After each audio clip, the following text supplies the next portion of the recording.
بسم اللہ الرحمن الرحیم۔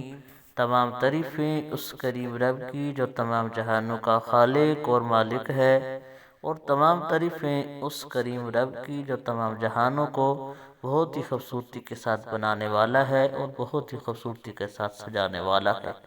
کروڑوں درود و سلام کریم آقا علیہ الصلوۃ والسلام کی ذات پر، جن کو رب تعالی نے تمام جہانوں کے لیے رحمت بنا کر بھیجا ہے، اور کروڑوں درود و سلام آپ کی آل پاک پر اور آپ کے سارے اصحاب پر، جن کو رب تعالی نے رضی اللہ عنہ و رضوا عنہ کے لقب کے ساتھ نوازا ہے۔ السلام علیکم ورحمۃ اللہ وبرکاتہ۔ دوی آپ اسلام کے محترم بہنوں اور بھائیوں، ہم امید کرتے ہیں آپ حضرات خیریت کے ساتھ ہوں گے۔ اللہ پاک آپ کو خیر و عافیت کے ساتھ رکھے۔ اللہ پاک آپ کو دین دنیا کی بھلائیاں عطا فرمائے۔ اللہ پاک اپنی ذات کے علاوہ آپ کو کسی کا محتاج نہ فرمائے۔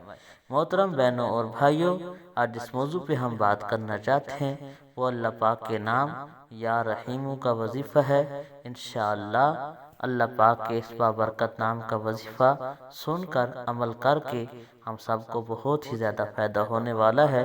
انشاءاللہ بہت ہی مجرب وظیفہ ہے۔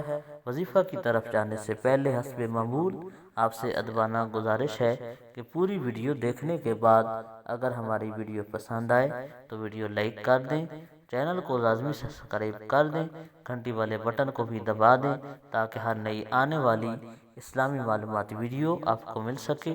جزاک اللہ۔ محترم بہنوں اور بھائیوں، اللہ پاک کے نام کا وظیفہ ہے یا رحیم۔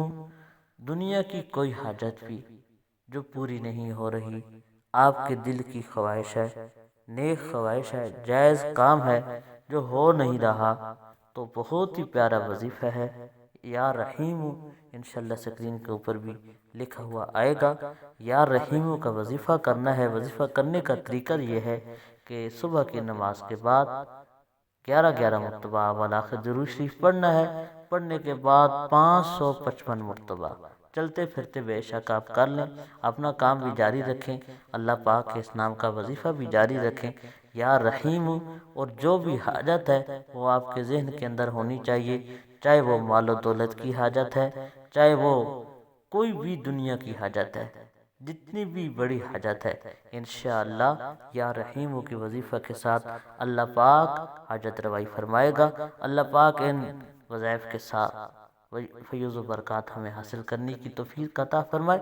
اللہ پاک ہمارا حامی و ناصر ہو، آمین۔